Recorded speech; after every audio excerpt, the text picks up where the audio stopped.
The morning sun was already burning hot when Maria stepped out of the small clinic in Tucson. Her hand rested gently on her rounded belly as she walked slowly to her old pickup truck. At 6 months pregnant, even simple tasks like getting into the driver's seat had become more challenging. The doctor had given her good news today. The baby was healthy and growing well. But he had also warned her again about taking it easy and avoiding any stressful situations. Maria lived about an hour away from the city in a small house her grandfather had built near the Chiricahua Mountains. Her husband Roberto was stationed overseas with the army, and she had been managing on her own for the past 4 months. The drive home always gave her time to think and plan for the baby's arrival. She had been saving money from her job at the local school to buy everything they would need as she drove through the desert landscape. Maria rolled down the windows to let the dry air flow through the truck. The air conditioning had broken last month, and she couldn't afford to fix it right now. The road stretched ahead of her like a ribbon through the endless brown and gold landscape. Tall saguaro cacti stood like silent guardians along the roadside, their arms reaching toward the bright blue sky. This part of Arizona was still wild and untouched. Most people drove the main highway to get between towns, but Maria preferred this old back road. It was longer but more peaceful. Sometimes she would see roadrunners darting across the asphalt or hawks circling high overhead. The silence out. Here was different from city quiet. It was deep and ancient, broken only by the sound of wind through the desert plants. Maria had grown up in this area, and her family had lived here for generations. Her grandmother used to tell stories about the old days when Apache bands still moved freely through these mountains. Some of those stories were sad, about conflicts and misunderstandings between different groups of people, but others were beautiful. Tales about the deep connection between the Apache people and this harsh but magnificent land. The truck's radio crackled with static as she drove further from town. Soon even that faded away, leaving her alone with her thoughts and the steady hum of the engine. She reached over to pat the emergency kit that always rode in the passenger seat. Roberto had insisted she carry it everywhere: water bottles, first aid supplies, a flashlight, and some basic tools. Living this far from town meant being prepared for anything.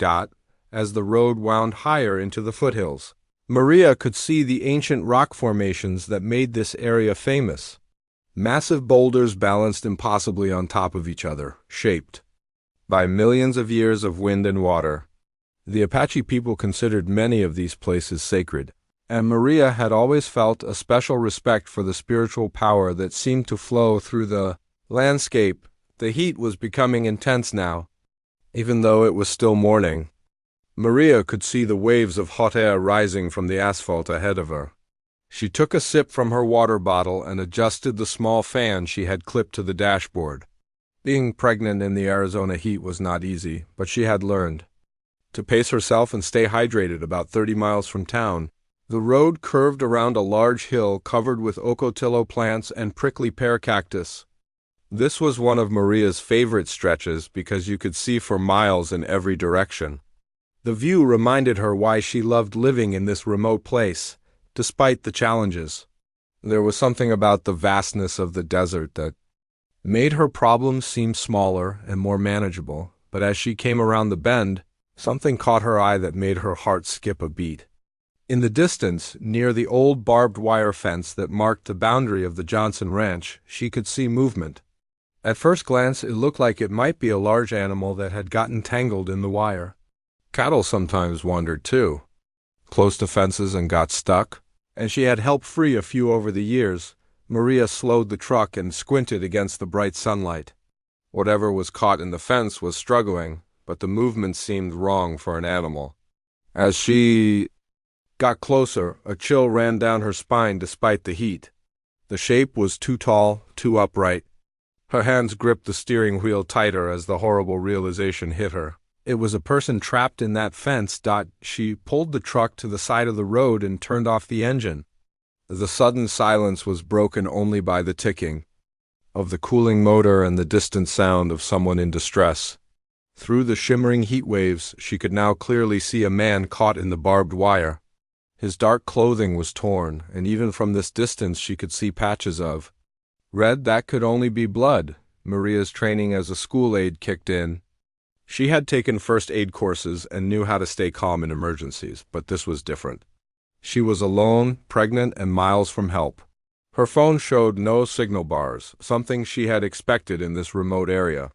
The nearest neighbor was at least 10 miles away, and the small town of Portal was even further. The man in the fence had stopped struggling and seemed to be hanging limply against the wire.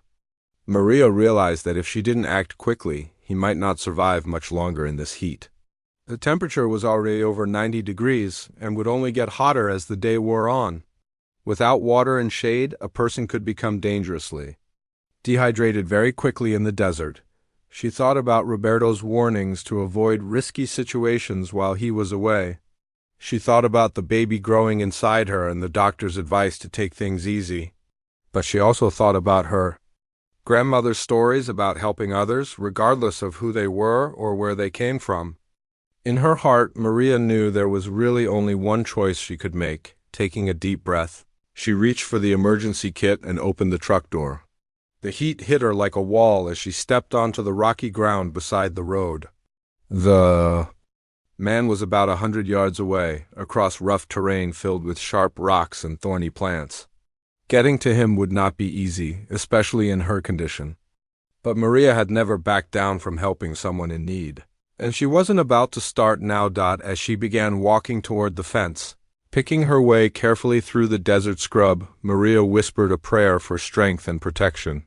She had no idea that the next few hours would test every ounce of courage and determination she possessed, or that this chance encounter would change her life forever. All she knew was that someone needed help, and she was the only person who could provide it. As Maria got closer to the fence, her heart pounded harder with each step. The rocky ground made walking difficult, and she had to be extra careful not to trip or fall. Sharp stones and thorny desert plants seemed to grab at her clothes and shoes. The baby moved restlessly inside her, as if sensing her growing anxiety. When she was about 50 feet away, she could finally see the trapped man clearly. He was Apache, she was certain of that. His long black hair hung in his face, wet with sweat and matted with dust. He wore traditional clothing, a light cotton shirt and dark pants that were now torn and stained with blood. Around his neck was a simple leather cord, with what looked like a small pouch attached to it. The man's situation was worse than she had first thought.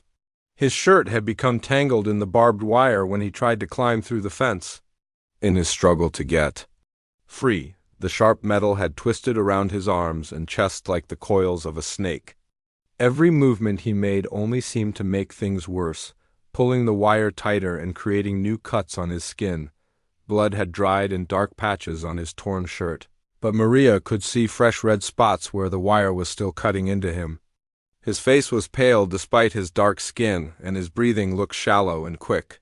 She had seen enough injured people during her first aid training to know that he was losing too much blood and getting weaker by the minute. The fence itself was old and dangerous. The barbed wire had been stretched between wooden posts many years ago, and some of the wire had become loose and tangled. What should have been neat straight lines of fencing had become a twisted mess in some places. The man had apparently tried to cross at one of these tangled sections. Thinking it would be easier to get through, Maria called out to him in Spanish first, then in English. His head lifted slowly, and their eyes met across the remaining distance. She saw pain and exhaustion in his dark eyes, but also something else, a quiet dignity that remained even in his desperate situation. When he tried to speak, his voice was hoarse and dry. "Stay back," he managed to say in English, though his accent was thick. "Not safe for you." He looked pointedly at her rounded belly, and Maria realized he was more concerned about her condition than his own dangerous situation. She moved closer anyway, studying the way the wire had wrapped around him. The barbed wire fence was designed to keep cattle from wandering, but it had become a deadly trap. The sharp barbs were spaced every few inches along the wire, and each one was like a tiny knife. Some had cut through his shirt and into the skin beneath. Others had caught in the fabric, holding him prisoner against the fence post. "How long have you been stuck here?" Maria asked, trying to keep her voice calm and reassuring. The man closed his eyes for a moment, as if trying to remember. Since dawn, he whispered, maybe longer. Maria looked at the sun, now climbing higher in the cloudless sky. If he had been trapped since sunrise, that meant he had been caught in the wire for at least 4 hours, maybe more. In this heat, without water, that was extremely dangerous. She could see that dehydration was already affecting him. His lips were cracked and dry, and his skin had a grayish tone that worried her. She walked around the fence post, looking for the best way to approach him without getting caught in the wire herself. The fence was about 4 feet high, made of 3 parallel strands of barbed wire stretched between posts. In most places, a person could easily step over it or duck under it. But here, where several wires had broken and become tangled, it formed a twisted maze that had trapped the Apache man like a spider's web. What's your name? Maria asked, hoping to keep him talking and alert. Joseph, he replied, his voice barely above a whisper. Joseph Naich. The last name made Maria's eyes widen slightly. She knew that name from her grandmother's stories. The Naich family was well known among the Apache people, descendants of famous leaders from long ago. I'm Maria, she said. I'm going to help you get out of there. Joseph shook his head weakly. Too dangerous. You should go get help instead. Maria looked around at the empty desert landscape. There's no one else for miles, and my phone doesn't work out here. By the time I could drive somewhere and bring help back? She didn't finish the sentence, but they both knew what she meant. In this heat, he might not survive that long. She could see that Joseph had been trying to reach something on the other side of the fence. About 20 yards beyond the wire, there was a small hill topped with large rocks arranged in a circular pattern. Maria recognized it as one of the sacred sites her grandmother had told her about. The Apache people sometimes came to these places for ceremonies or prayers, especially during times of illness or trouble. You were going to the sacred place? She asked gently. Joseph nodded, his eyes moving toward the hill. My grandmother is very sick. I was bringing prayers for her healing. He gestured weakly toward the leather pouch around his neck. Sacred herbs and tobacco. But I got careless trying to cross the fence. Maria felt her heart go out to him. Here was a man who had risked his own safety to help his grandmother, and now he was trapped and dying in the desert heat. She thought about her own grandmother, who had passed away 2 years ago, and how much she would have meant to her if their roles had been reversed. The sun was getting higher and hotter by the minute. Maria could feel sweat beading on her forehead, and she had only been walking for a few minutes. Joseph had been exposed to this heat for hours. She noticed that he had stopped sweating, which she knew was a very bad sign. When the body stopped producing sweat, it meant that dehydration was becoming life-threatening. Joseph, I need you to stay awake and keep talking to me, Maria said firmly. Tell me about your grandmother. His eyes had been drifting closed, but they opened again at the sound of her voice. She raised me, he said slowly. Taught me the old ways. She's 93 years old, but still sharp as a knife. Makes the best fry bread in the whole reservation. Maria smiled, encouraging him to continue. She was buying time while she figured out how to free him safely. The wire cutters in her emergency kit might work, but she would have to get very close to him, and that meant risking getting tangled in the wire herself. If that happened, both of them could end up trapped, and no one would find them for days. She sounds like a wonderful woman, Maria said. I bet she's worried about you right now. Joseph's expression grew more focused. She told me to be careful. Said the spirits would guide me, but I had to use my head too. He managed a weak smile. Guess I didn't listen to that second part. The baby kicked inside Maria's belly, reminding her of the risk she was taking. But looking at Joseph's condition, she knew she couldn't walk away. Every minute that passed made his situation more desperate. The desert heat was merciless, and without immediate help, this proud Apache man would not live to deliver his prayers for his grandmother's healing. Maria stood at the edge of the barbed wire fence, her mind racing as fast as her heart. Every instinct told her to help Joseph, but her doctor's warnings echoed in her head like alarm bells. Just 3 weeks ago, Dr. Martinez had been very clear about the risks she faced during this pregnancy. She had already experienced some complications in her first trimester that had scared both her and Roberto. The bleeding had started on a Tuesday morning in March. Maria remembered waking up and finding spots of blood that made her panic. Roberto had driven her to the emergency room at 90 miles an hour, both of them terrified they were losing their first baby. The doctors had run tests and put her on bed rest for a week. They said everything looked okay, but warned her that she was at higher risk for problems. No heavy lifting, no strenuous activity, and definitely no dangerous situations. Dr. Martinez had told her during her last visit, "Your body is working hard to grow this baby. Don't make it work harder by putting yourself at risk." Now here she was, 6 months pregnant, standing in the middle of nowhere with a man dying 50 feet away. The rocky ground between her and Joseph was treacherous. Loose stones could easily cause her to fall, and falling while pregnant could be catastrophic. She had read enough pregnancy books to know that a bad fall could cause the placenta to separate from the uterine wall, putting both her and the baby in mortal danger. Roberto's face flashed in her mind. Her husband had been deployed to Germany for 6 months, helping with some kind of NATO training mission. Before he left, he had made her promise to be extra careful while he was gone. They had talked for hours about all the things that could go wrong when you live so far from town. "I trust you to take care of yourself and our baby," he had said on their last night together. "But promise me you won't try to be a hero while I'm gone? If something happens and you get hurt, I'm 8,000 miles away and can't help you." Maria had promised, and she had meant it at the time. But Roberto couldn't have imagined a situation like this. He couldn't have known that she would find herself as the only person who could save someone's life. She looked at her cell phone again, hoping desperately for even one bar of signal. Nothing. The nearest cell tower was probably 30 miles away, hidden behind the mountains. Even if she drove back toward town until she found a signal, it would take at least an hour to bring help back. Joseph didn't have an hour. She could see that he was getting weaker every few minutes. The emergency kit in her truck contained basic first aid supplies and some tools, including a pair of wire cutters that Roberto had insisted she carry. "You never know when you might need to cut through a fence or some wire," he had said. Better to have them and not need them than the other way around.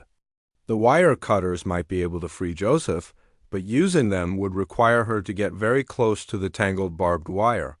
She would have to climb over rocky, uneven ground while protecting her belly.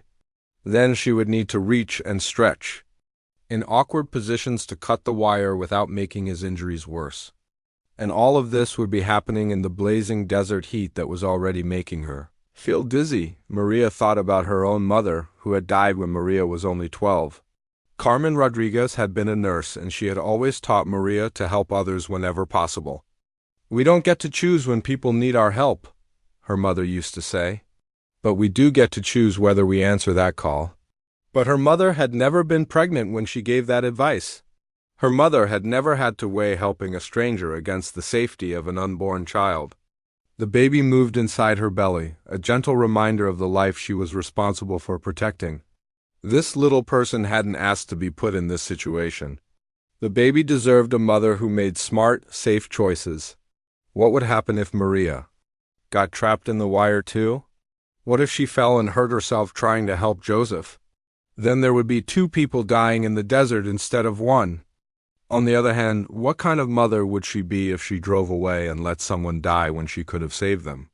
What kind of example would that set for her child? Maria had been raised to believe that every life was precious, that every person deserved help when they were in trouble. She looked at Joseph again. His head had dropped forward, and his breathing looked even more labored than before. The dark patches under his arms and on his back showed where blood had soaked through his torn shirt. Some of the barbed wire was cutting into his skin so deeply that she could see fresh blood still oozing from the wounds. The heat was becoming brutal. Even standing still, Maria could feel sweat running down her back. Her mouth was getting dry, and she had only been outside for about 10 minutes. Joseph had been trapped in this heat for hours without any water or shade. His body was shutting down, and soon it would be too late to save him no matter what she did. Maria remembered a story. Her grandmother had told her about an Apache woman who had helped Mexican settlers during a harsh winter many years ago. The woman had risked her own life to bring food and medicine to families who were starving. She could have stayed safe in her own camp, her grandmother had said. But she knew that helping others was the right thing to do, even when it was dangerous. The wind picked up slightly, stirring the dust around her feet and making the desert plants rustle. In the distance, she could hear the cry of a hawk circling high overhead. The sound reminded her of the wildness and danger of this place. This was not a safe, controlled environment like a hospital or a city street. Out here, one wrong move could be fatal. But as she watched Joseph struggle weakly against the wire that held him prisoner, Maria realized that she had already made her decision. Deep in her heart, she had known from the moment she saw him what she had to do. The risk to herself and her baby was real, but the certainty of Joseph's death if she did nothing was even more real. She walked back to her truck and opened the passenger door.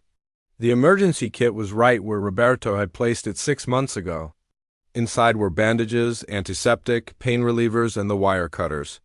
She also grabbed 2 bottles of water and the small tarp she kept for emergencies.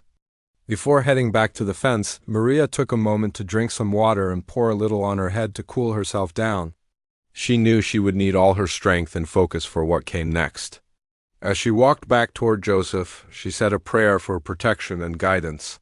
She prayed that she would be able to free him without getting hurt herself, and that both of them would survive this ordeal. The rocky ground seemed even more treacherous as she approached the fence line, knowing that she was committed to crossing it. Each step had to be carefully planned to avoid loose stones and thorny plants. The baby seemed to sense her tension and kicked more frequently.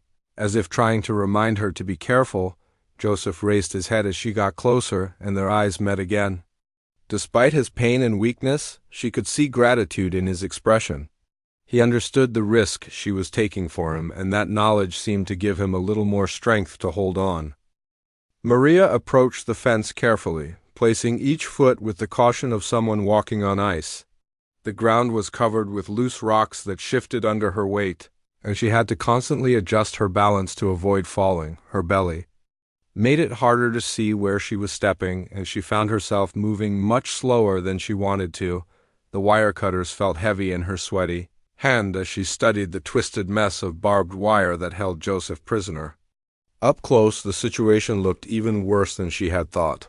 The wire had wrapped around his upper body like a metal snake, with barbs digging into his arms, chest, and back. Every strand seemed to be connected to another, creating a puzzle that would require careful planning to solve. Joseph watched her approach with a mixture of hope and concern in his tired eyes. When she was close enough to touch the fence post, he spoke quietly. "You should not do this," he said, his voice barely above a whisper. "Too dangerous for the baby." Maria looked into his face and saw something that surprised her. Despite his own desperate situation, Joseph was genuinely worried about her safety. This man, who was losing blood and strength with every passing minute, was more concerned about her well-being than his own survival. "My grandmother always said that helping others is never the wrong choice," Maria replied softly. "Right now, you need help, and I'm the only one who can give it." She knelt down carefully beside the fence post, trying to find a position that would allow her to work without putting too much strain on her back or belly. The rocky ground made kneeling uncomfortable, but she managed to find a spot that felt stable. Joseph was about 3 feet away from her, trapped against the next fence post down the line. The first challenge was figuring out which wire to cut first. The barbed wire had become tangled in several places, and cutting the wrong strand might make the whole mess collapse in a way that would hurt Joseph even more. Maria studied the pattern carefully, trying to trace each wire from where it started to where it ended. "Can you move your left arm at all?" she asked Joseph. He tried to shift slightly and winced in pain. "A little bit, but the wire is caught. On my shirt underneath my arm, I cannot see it well." Maria could see the problem. The wire had somehow gotten twisted under his arm and behind his back. making it impossible for him to free himself even if he had wire cutters. She would need to reach around him to get to some of the tangled strands, which meant getting very close to the dangerous barbed wire herself. The heat was becoming almost unbearable. Even in the small amount of shade cast by the fence post, the temperature felt like it was over 100 degrees. Sweat dripped into Maria's eyes, making it hard to see clearly. She paused to drink some water and pour a little on her head to cool down. "Here, you need water too," she said, holding the bottle to Joseph's lips. He drank gratefully, though most of the water ran down his chin because of the awkward angle. The liquid seemed to give him a little more energy, and his voice was stronger. When he spoke again, "There is another way," Joseph said. "If you could just cut the wire holding my shirt, I might be able to slip out of it." Leave the shirt behind. Maria considered this option. It would certainly be safer than trying to untangle all the wire. But looking at his torn and bloody shirt, she could see that some of the barbs had actually pierced through the fabric and into his skin. Simply cutting him out of the shirt might not be enough? "Let me try that first," she agreed. "But if it doesn't work, we'll have to do this the hard way." She positioned herself as close to the fence as she dared and reached through the wire with the cutters. The first strand she needed to cut was about 6 inches away, which meant stretching her arm through the gap between two parallel wires. As she reached forward, a barb caught the sleeve of her own shirt, tearing a small hole in the fabric. The near miss reminded her how dangerous this was. One wrong move, one moment of lost balance, and she could end up trapped just like Joseph. But she pushed the fear aside and focused on the task at hand. The wire cutters were designed for heavy-duty work, but the barbed wire was thick and tough. It took more pressure than she expected to cut through the first strand. When it finally snapped, the wire end sprang apart with a sharp twang that made both of them flinch. "Good," Joseph said encouragingly. "That one was holding my shirt tight across my chest."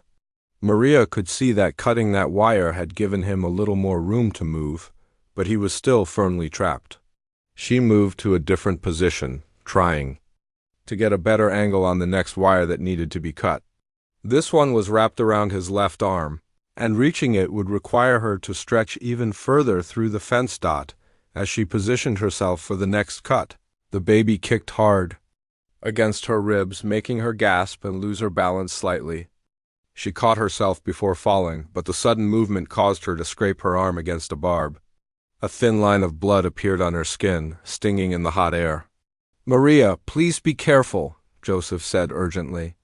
"If you get hurt, who will help both of us?" She knew he was right, but there was no safe way to do what needed to be done. Every cut required her to reach through or around dangerous wire, and every position put strain on her body that her doctor would definitely not approve of. Her back was already aching from the awkward angles, and her legs were cramping from crouching on the rocky ground. The second wire was even harder to cut than the first. The angle was more difficult, and she couldn't get the cutters positioned properly. Sweat dripped from her forehead onto her hands, making the tools slippery. She had to stop twice to wipe her palms on her shirt before she could get a good grip. When the second wire finally snapped, Joseph was able to move his left arm more freely. But as he shifted position, they both realized that he was still held fast by wires wrapped around his torso and right arm. The simple solution of slipping out of his shirt wasn't going to work. "I'm going to have to cut you out piece by piece," Maria said, trying to keep her voice calm and confident. Joseph nodded, understanding what this meant. She would have to work her way around him, cutting wire after wire, getting closer and closer to the dangerous barbs. It would take time they didn't have, and it would put both of them at serious risk. Maria moved to the other side of the fence post, looking for the best way to approach the wires holding Joseph's right side. This position was even more challenging because she had to work around both the fence post and Joseph's body. The space was cramped, and there was barely enough room for her to maneuver the wire cutter's dot as she reached for the next wire. Her belly pressed against the fence post, and she felt the baby shift uncomfortably inside her. A wave of dizziness washed over her, probably from the heat and the stress of the situation. She closed her eyes for a moment, steadying herself against the wooden post. "Take your time," Joseph said softly. "Better to do it right than to rush and get hurt." His calm voice helped her focus again. Despite everything he was going through, Joseph was still thinking about her safety. His quiet strength gave her the courage to continue with the dangerous rescue. After 20 minutes of careful cutting, Maria finally snipped the last wire holding Joseph against the fence. He slumped forward immediately, his legs unable to support his weight after being trapped for so long. Maria dropped the wire cutters and rushed to catch him before he fell face first onto the rocky ground. The impact of his weight against her arm sent a shock through her body. Joseph was much heavier than she had expected, and catching him put enormous strain on her back and stomach muscles. She managed to help him sit down against the fence post, but the sudden exertion left her breathing hard and feeling dizzy. Joseph's condition was worse than she had feared. His shirt was soaked with blood from multiple cuts, and some of the wounds were still bleeding freely. The barbed wire had torn through his skin in at least 8 different places, leaving deep gashes on his arms and chest. His face was gray with blood loss, and his hands shook as he tried to thank her. "Don't try to talk right now," Maria said, pulling the first aid kit from her emergency supplies. "We need to stop this bleeding first." She opened the kit with trembling fingers, her hands shaking from adrenaline and exhaustion. The basic supplies inside suddenly seemed completely inadequate for what she was dealing with. There were a few bandages, some antiseptic, wipes, and tape, but nothing designed for injuries this serious. Maria started with the worst cut on Joseph's left arm, where the wire had sliced through his skin almost to the bone. She pressed a bandage against the wound and applied pressure just like she had learned in her first aid training. Blood immediately soaked through the white cloth, turning it bright red. "I need you to hold this while I work on the other cuts," she told Joseph, guiding his right hand to press against the bandage. But as she reached for another bandage, a sharp pain shot through her lower back like an electric shock. The awkward positions and heavy lifting had taken their toll on her body. She tried to ignore the pain and focus on Joseph's injuries, but it only got worse. Then she felt something that made her blood run cold. A cramping sensation in her lower abdomen, different from the baby's normal movements. It started as a dull ache but quickly became more intense. Maria had read enough pregnancy books to know what this might mean, and the thought terrified her. "Something's wrong," she whispered, one hand moving instinctively to her belly. Joseph looked up at her with concern, despite his own critical condition. Even through his pain and weakness, he could see that she was in distress. The cramping in Maria's abdomen was getting stronger, coming in waves that made her double over. "The baby?" Joseph asked quietly. Maria nodded, unable to speak as another wave of pain hit her. She had heard horror stories about women who went into premature labor after physical stress or trauma. At 6 months, her baby might be able to survive if born in a hospital with proper medical equipment. But out here in the desert, miles from help, a premature birth would be a death sentence for the child she had wanted so desperately. The heat was making everything worse. Maria could feel sweat pouring down her face and back, but she was also starting to shiver despite the blazing temperature. Her body was going into shock from the stress and exertion. She needed to sit down, but Joseph was still bleeding and needed immediate attention. Joseph tried to push himself up straighter against the fence post. "You must rest," he said firmly. "Sit down before you fall down."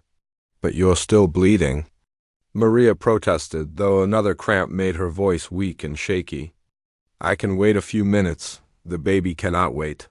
Joseph's words cut through her panic and reminded her that she needed to think clearly. She was no good to either of them if she collapsed from exhaustion or went into premature labor. Reluctantly, she sat down in the small patch of shade beside the fence post. The relief of sitting down was immediate, but the cramping in her abdomen continued. Maria closed her eyes and tried to breathe slowly and deeply, the way her doctor had taught her during her first pregnancy scare. She placed both hands on her belly and tried to feel for the baby's movements. After what felt like an eternity, she felt a small kick against her palm. Then another. The baby was still moving normally, which was a good sign.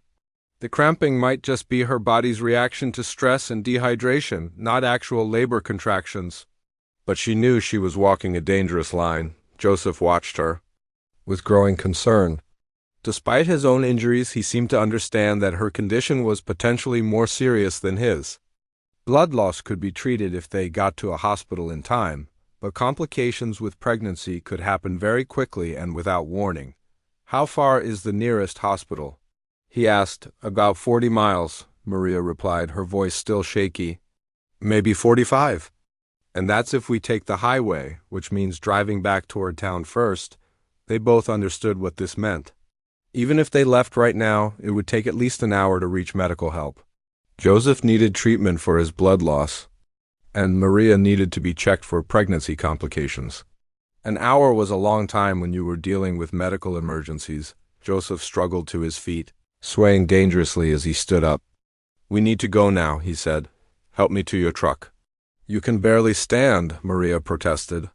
"And I'm not sure I should be driving right now." "Then I will drive," Joseph said simply. Maria looked at him in surprise. His shirt was torn and bloody. His hands were cut and swollen, and he had been close to unconsciousness just minutes ago. The idea of him driving seemed impossible. "I used to drive trucks for the tribal construction crew," Joseph explained, seeing her expression. "I can handle. Your pickup, even like this? You need to rest and take care of the baby."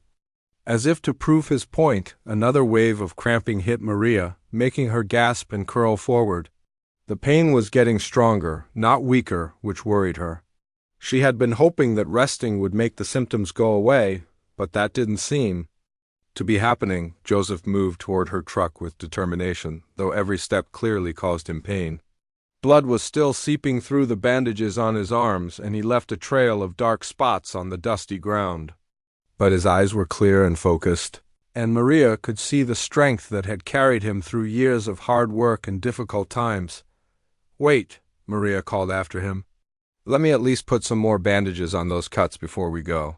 She forced herself to stand up and quickly applied fresh bandages to the worst of Joseph's injuries.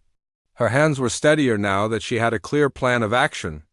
They would drive to the hospital together, with Joseph behind the wheel and Maria monitoring both his condition and her own as they made their way slowly toward the truck. Maria realized how much the situation had changed in just a few minutes. She had come out here to rescue Joseph, but now they were both in need of emergency medical care. The desert heat was still brutal, and they both were running on pure determination and adrenaline. Joseph opened the driver's side door and climbed in carefully, his movements slow and deliberate. Maria got into the passenger seat and immediately felt another strong cramp that made her worry about what the next hour would bring. Joseph gripped the steering wheel with blood-stained hands as Maria settled into the passenger seat beside him. Despite his injuries and weakness, there was something calming about having him take control of the situation. His movements were careful and deliberate as he adjusted the mirrors and tested the pedals with his feet. "This truck is older than the ones I used to drive," Joseph said, his voice still weak but more focused than before. "But all trucks are basically the same: gas, brake, steering wheel." He managed a small smile that reminded Maria why she had risked everything to save him. As Joseph started the engine, Maria felt another wave of cramping in her abdomen. She tried to breathe through it the way her childbirth class instructor had taught her, counting slowly and focusing on relaxing her muscles.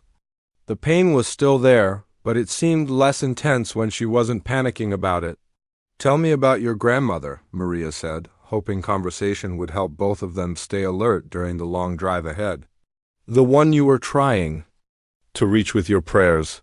Joseph's eyes softened as he carefully backed the truck away from the fence. "Her name is Rose," he said, "Rose Naitch. She has been the heart of our family for as long as I can remember. When my parents died in a car accident 15 years ago, she took me in and raised me like her own son." The truck bumped over the rough ground as Joseph navigated back toward the main road. Each jolt sent pain through his injured arms, but he kept his hands steady on the wheel. Maria watched him carefully, ready to take over driving if his condition got worse. "She sounds like an amazing woman," Maria said. What kind of healing ceremony were you planning to do? Rose has diabetes and lately it has been getting worse, Joseph explained. The doctors at the Indian Health Service clinic have been helping, but she wanted to try traditional healing too. She asked me to take tobacco and sacred herbs to the old prayer site and ask the spirits to help her body fight the sickness. Joseph paused to wipe sweat from his forehead with the back of his hand, leaving a small smear of blood on his skin. She told me that sometimes the old ways and the new ways need to work together. The medicine from the doctors helps her body, but the prayers help her spirit. Maria nodded, understanding more about why Joseph had been willing to risk crossing that dangerous fence. For him, this wasn't just about visiting a sacred place.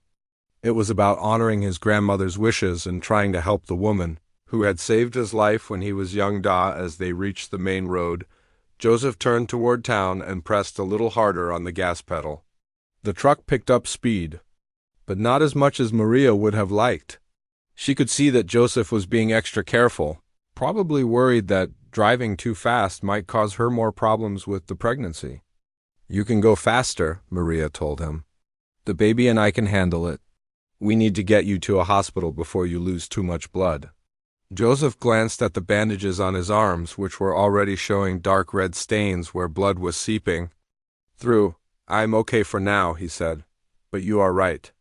We should not waste time." The speedometer climbed as they drove through the desert landscape. Maria found herself studying Joseph's profile as he concentrated on the road ahead. There was something remarkable about his quiet strength. Even injured and exhausted, he was completely focused on getting both of them to safety. "Can I ask you something?" Maria said. "When you first saw me at the fence, why did you tell me to stay away? Most people in your situation would have been begging for help." Joseph was quiet for a moment, considering his answer. "My grandmother taught me that a man's first responsibility is to protect others, especially women and children," he said finally. "Even if that means protecting them from trying to help him." Maria felt tears prick her eyes. Here was a man who had been trapped and dying in the desert heat, and his first thought had been for her safety and the safety of her unborn child. She thought about Roberto, thousands of miles away, and realized that he and Joseph shared the same kind of honor and selflessness. The truck hit a pothole in the road, jarring both of them. Maria felt the baby move restlessly inside her, as if protesting the rough ride. The cramping in her abdomen had settled into a steady ache that worried her, but at least it wasn't getting worse. "How are you feeling?" Joseph asked, noticing her hand moving to her belly. "Scared," Maria admitted, "but better than I was back at the fence. What about you? Are you getting dizzy or feeling faint?" "A little dizzy," Joseph said honestly, "but I can make it to town. How much farther?" Maria looked at the landmarks passing by outside the window. "Maybe 25 miles to the main highway, then another 15 to the hospital. About 30 minutes if we keep this speed." They drove in comfortable silence for a while, both of them conserving their energy for what lay ahead. Maria found herself thinking about the strange chain of events that had brought them together. If she had left for her doctor's appointment 15 minutes later, or if she had taken the main highway instead of the back road, she never would have found Joseph. "Do you believe in fate?" Maria asked suddenly. Joseph considered the question seriously. "My grandmother says that everything happens for a reason, but we don't always understand the reason until later. She says the spirits guide us to where we need to be when we need to be there." "Maybe the spirits guided me to find you today," Maria said. "Or maybe they guided me to that fence so I could meet you," Joseph replied. "Rose always says that sometimes we think we are helping someone else, but really they are helping us learn something about ourselves." Maria thought about this as they drove past a small ranch where cattle grazed in the afternoon heat. She had certainly learned something about herself today. She had discovered a kind of courage she didn't know she possessed, and a willingness to risk everything for a stranger in need. The baby kicked strongly against her ribs, and Maria felt a wave of relief. The movement was normal and healthy, which suggested that the cramping earlier might have been caused by stress rather than actual pregnancy complications. She wasn't out of danger yet, but she felt more hopeful than she had an hour ago. The highway, Joseph said, pointing ahead to where the narrow back road joined the main route to town. As they merged onto the larger road, traffic was light but moving fast. Joseph accelerated to match the speed of the other vehicles, and Maria could see him gripping the steering wheel tighter as the truck reached highway speeds. Blood was still seeping through his bandages, and she could tell that staying alert and focused was becoming more difficult for him. "We're going to make it," Maria said, as much to reassure herself as to encourage Joseph. "Both of us and the baby, too. I can see the edge of town up ahead." Joseph nodded, his eyes fixed on the road. "Your baby is lucky to have such a brave mother," he said quietly. "And your husband is lucky to have such a strong wife." Despite everything they had been through, Maria found herself smiling. Whatever happened next, she knew that this experience had changed her in ways she was only beginning to understand.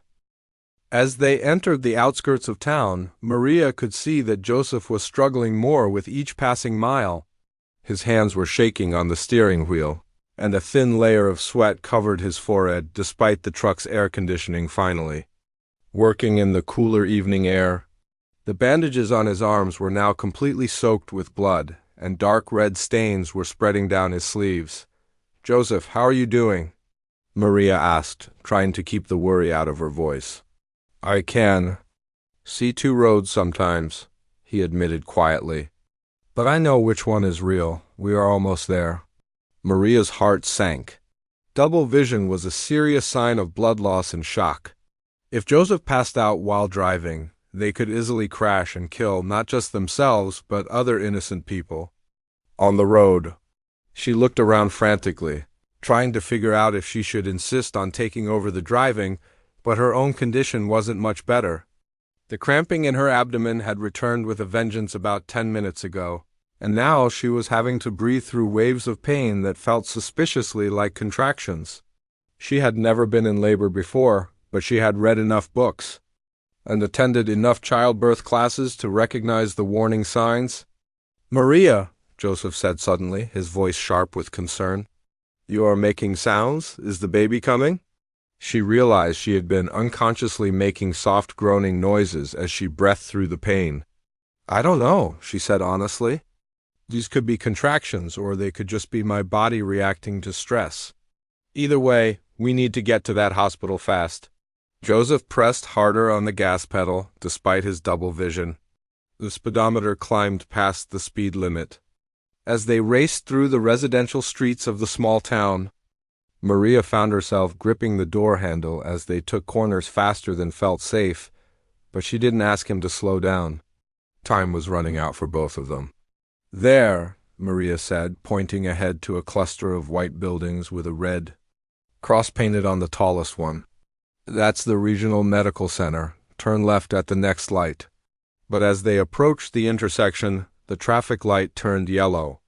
Joseph faced a split-second decision: try to stop with his delayed reflexes and possibly not make it through the intersection safely, or run the light and risk a collision with cross-traffic. He chose to gun it through the yellow light, which turned red just as they cleared the intersection. A pickup truck coming from the right had to brake hard to avoid hitting them, and the driver leaned on his horn angrily. Joseph's hands were shaking so badly now that Maria could see the steering wheel vibrating. "I'm sorry," Joseph mumbled. "I almost hit that truck." "You did fine," Maria said, though her heart was pounding from the near miss. "Just focus on getting us to the emergency room entrance." "I can see it right ahead."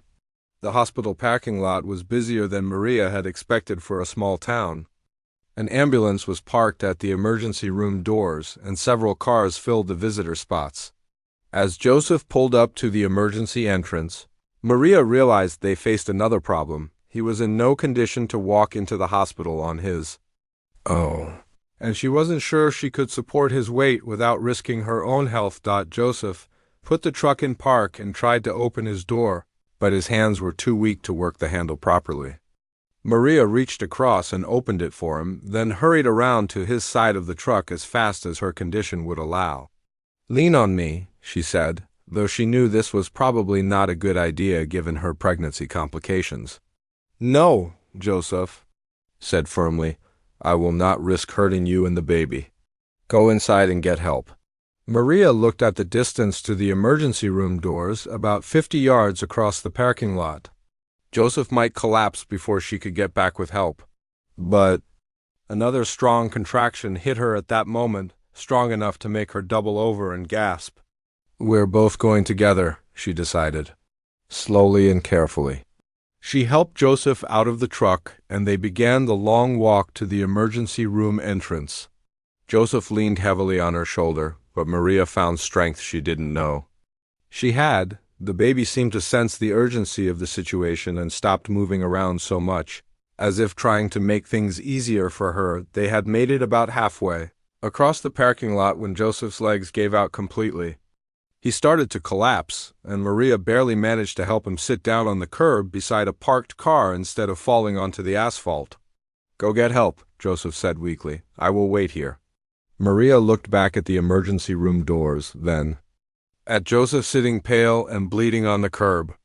She couldn't leave him alone, but she also couldn't carry him the rest of the way. Just as she was trying to figure out what to do, she heard voices behind her. Hey, do you folks need help? Maria turned to see a middle-aged man in scrubs walking toward them from the employee parking area. His name tag identified him as Dave, and he appeared to be coming off his shift at the hospital. Yes, please, Maria said, relief flooding through her voice. He's lost a lot of blood from barbed wire cuts, and I think I might be going into premature labor. Dave took one look at Joseph's condition and immediately pulled out his cell phone. I'm calling for a wheelchair and a gurney, he said. Don't try to move him anymore. You could both get hurt. Within minutes, the emergency room doors burst open and a team of medical staff came running toward them with a wheelchair and a portable stretcher. Maria found herself being helped into the wheelchair while Joseph was carefully lifted onto the stretcher as they were wheeled into the hospital. Maria caught Joseph's hand and squeezed it gently. We made it, she said, both of us. Joseph managed a weak smile. Your baby is going to be strong, he said. Just like the mother. The emergency room was bright and busy, with nurses and doctors moving quickly between different patient areas. Maria was wheeled into one examination room while Joseph was taken to another. As the medical team began hooking her up to monitors to check on the baby's condition, Maria could hear the doctors working on Joseph in the next room. BP is dropping. Fast, she heard someone say. Get him to OR prep immediately. And call surgery. He's going to need multiple repairs. A young doctor came into Maria's room and began examining her while a nurse attached monitoring equipment to her belly. The sound of the baby's heartbeat filled the room, strong and steady, and Maria felt tears of relief rolling down her cheeks. The baby sounds good, the doctor said encouragingly, but we need to run some tests to make sure you're not in active labor. You've been through quite an ordeal today. As the medical team worked around her, Maria closed her eyes and thought about the incredible journey that had brought her to this moment. 12 hours ago, she had been a pregnant woman driving home from a routine doctor's appointment. Now she was in an emergency room, having risked everything to save the life of a stranger who had become something much more important than that. 3 hours later, Maria sat in a hospital bed with monitoring wires attached to her belly, listening to the steady rhythm of her baby's heartbeat on the machine beside her. The doctors had determined that she wasn't in active labor after all. The cramping and pain had been her body's response to extreme stress and dehydration. Both she and the baby were going to be fine, but they wanted to keep her overnight for observation. Dr. Patterson, the emergency room physician, came into her room with a smile on his face. Good news about your friend, he said. Joseph is out of surgery and doing well. The surgeon had to repair 8 different cuts from the barbed wire, and he needed 2 units of blood, but he's going to make a full recovery. Maria felt a wave of relief wash over her. During the surgery, she had been terrified that Joseph might not survive after losing so much blood. Can I see him? She asked. He's still pretty groggy from the anesthesia, but I think a quick visit would be good for both of you, Dr. Patterson said. The nurses tell me he's been asking about you and the baby every time he wakes up. A wheelchair ride down the hall brought Maria to Joseph's room, where he was lying in bed with his arms wrapped in clean white bandages. His color looked much better than it had in the desert, and his eyes were clear when he saw her come in. "Maria," he said softly, his voice still weak but much stronger than before. "How is the baby?" "The baby is perfect," Maria said, rolling her wheelchair close to his bed. "The doctors say everything is normal. What about you? How are you feeling?" "Like I got in a fight with a fence and lost," Joseph said with a small laugh. "But the doctors say I will heal completely." "No permanent damage?" They sat in comfortable silence for a few minutes, both of them processing everything that had happened. It seemed impossible that just this morning they had been strangers, and now they were connected by an experience that had nearly cost both of them their lives. "Joseph," Maria said finally, "I need to ask you something. Why didn't you tell me your full name when we first met? I heard the nurse call you Joseph Naich earlier." Joseph's expression became more serious. "The Naich name carries a lot of history," he said. "People sometimes treat me differently when they hear it. Some people expect too much, others expect too little. I wanted you to see me as just a person who needed help." Maria nodded, understanding. She had learned enough about Apache history to know that the Naich family had produced several famous leaders, including some who had fought against the U.S. government in the late 1800s. For Joseph, carrying that name probably meant living, with expectations and assumptions that had nothing to do with who he really was. "Well, to me you'll always be the man who was more worried about my safety than his own, even when he was trapped and bleeding," Maria said, over the next 2 days. As both of them recovered in the hospital, Maria learned more about Joseph's life. He worked as a construction supervisor for the Tribal Housing Authority, building homes on the reservation. He had never married, though he had been engaged once to a woman who decided she wanted to live in Phoenix instead of on the reservation. Joseph told her about his grandmother Rose, who had indeed been very sick with diabetes complications. But when the tribal council members heard about Joseph's accident and rescue, they organized a healing ceremony for Rose that involved the entire community. The old woman's condition had improved dramatically, whether from the medical treatments, the spiritual healing, or simply the joy of knowing her grandson was safe. On Maria's second day in the hospital, she received an unexpected visitor. Roberto's commanding officer had somehow managed to arrange emergency leave for her husband, and he arrived at the hospital still wearing his military uniform and carrying flowers from the gift shop. "Maria, when I got the call that you were in the hospital, I thought I was going to lose you and the baby," Roberto said, tears in his eyes as he held her carefully. "What were you thinking trying to rescue someone in your condition?" Maria introduced Roberto to Joseph, and she watched her husband's expression change as he heard the full story of what had happened. By the end, Roberto was shaking Joseph's hand and thanking him for driving Maria to the hospital when she couldn't do it herself. "You saved my wife and baby," Roberto said seriously. "That makes you family as far as I'm concerned." Joseph's real grandmother, Rose Naich, came to visit the next day. She was a tiny woman who barely reached Maria's shoulder, but her presence filled the room with a quiet dignity that reminded Maria of her own grandmother. Rose spoke mostly in Apache, but when she switched to English, her words were precise and thoughtful. "My grandson tells me you risked your life to save him," Rose said to Maria. "In our tradition, when someone saves a life, they become responsible for that person's welfare. But it also means that person becomes responsible for protecting them in return." Rose performed a brief blessing ceremony in Joseph's hospital room, using sage and sweetgrass that she had brought from the reservation. She explained that the ceremony would ask the spirits to watch over both Maria and her unborn child, and to ensure that the baby would grow up strong and healthy 6 weeks later.